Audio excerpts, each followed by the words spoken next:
According to the Kennedy Center, arts integration is defined as an approach to teaching in which students construct and demonstrate understanding through an art form. Students engage in a creative process which connects an art form in another subject area and meets evolving objectives in both. This approach to teaching and learning is student-centered and focuses on combining two core subjects to provide students with a deeper understanding of the content introduced. Arts integration is essential for student learning for 4 reasons: academic improvement, parental connectedness, personal gain, and discipline. First of all, involvement in the arts has been associated with gains in math, reading, cognitive ability, critical thinking, and verbal skills, according to a 2005 report by the RAND Corporation. The report also argues that the intrinsic motivations in art simulations can connect people more deeply to the world and open them to new ways of seeing. Strong art programs in schools can also greatly benefit students from low-income families.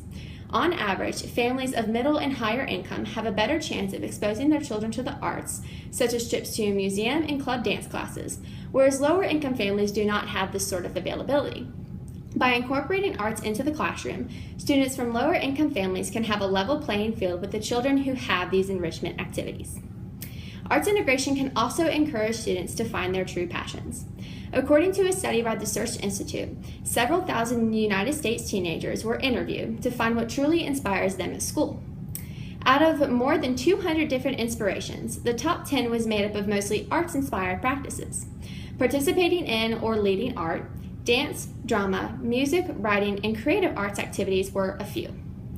Integrating the arts in school can also lead to a stronger sense of parental connectedness and socioeconomic status acceptability. According to an article in the Mind Shift section of the KQED News website, an arts integration experiment started 6 years ago at the Integrated Arts Academy at HO in Burlington, Vermont. The main effort of the experiment was to break up the socioeconomic imbalances within the district. Before the start of the experiment, both elementary schools in Burlington were failing and had high levels of poverty, a refugee population, and many English language learners.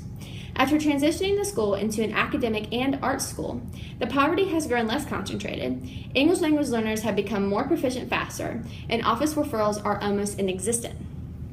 Although it is still a public school, parents from wealthier families outside of the district have chosen to send their kids to IAA. Parents are interested in the arts model, interested in a different approach, says Bobby Riley, the school's principal. Art is a big part of many of their cultures, so I think they appreciate that experiment.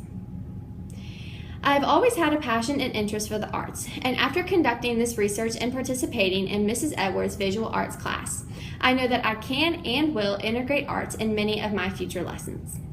Arts can be integrated in all subject areas, including science, math, social studies, and English in a variety of ways. I can only hope that my students will academically and personally benefit from my arts integration strategies. So, what can school leaders do to increase arts education? According to the Arts Education Partnership, there are 3 ways. 1. Establish a school-wide commitment to arts learning. 2. Create an arts-rich learning environment. And 3. Rethink the use of time and resources. Each of these actions are supported by low or no cost strategies that other school leaders have found to be effective and can be applicable in a variety of grade levels. By taking any or all of these actions, school leaders can help students to enjoy a richer, deeper, and more meaningful education. Thank you.